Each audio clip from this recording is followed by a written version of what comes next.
Melissa saw a little girl with no shoes at the park. She bought her food and new clothes.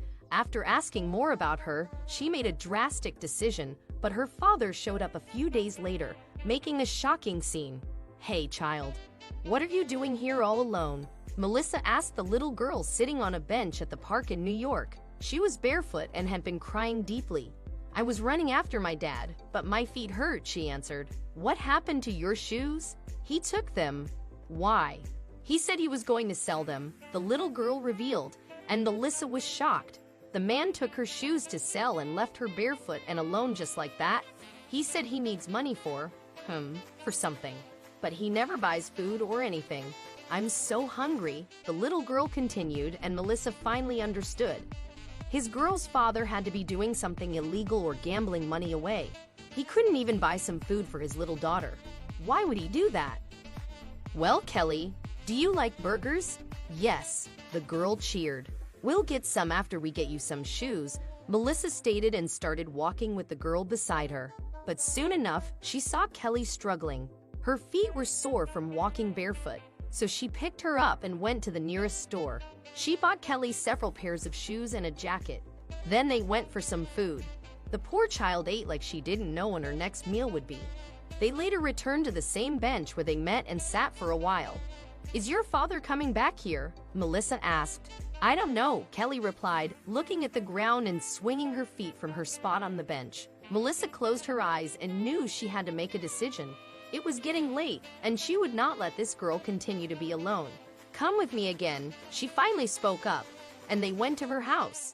Kelly told her more about her father, Mark, and once again, Melissa was faced with making a serious decision.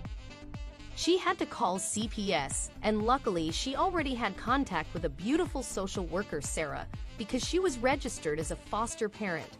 Her friend told her to keep the child for the night, and they would visit to assess things the following day. The process the following day was easy because Melissa was approved, and she was willing to shelter the girl for as long as they could. Sarah talked to some officers who would look for the girl's father and ascertain if it was right to take the kid away. But after several days, they couldn't find him, and Melissa got the okay to keep Kelly at the time being. Several more days went by, and Kelly was thriving in her home. She was such a sweetheart and a delight to be around. Melissa couldn't imagine who would hurt her. However, their happiness was cut short when a knock sounded at her door. "Kelly!" bellowed a man standing right outside her door when Melissa opened it. It was Mark, and he tried to come in, but she placed her hand up and closed the door, trapping him. "Wait a minute, sir. You can't just come into my house," Melissa scolded, holding the door tightly to keep him from entering. She looked back, and Kelly was trembling on the couch. She didn't want to go back to her father, and Mark kept yelling, "Kelly, come here immediately. Do ye or ye leaving?" "No, you're not," Melissa said firmly. "She's staying with me, and you'll have to talk to the authorities before anything can be arranged. You thief!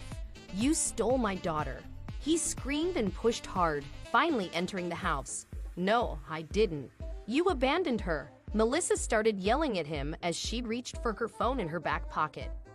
"Come on, Kelly, let's go." Mark tried to coax Kelly to follow him, but she didn't want.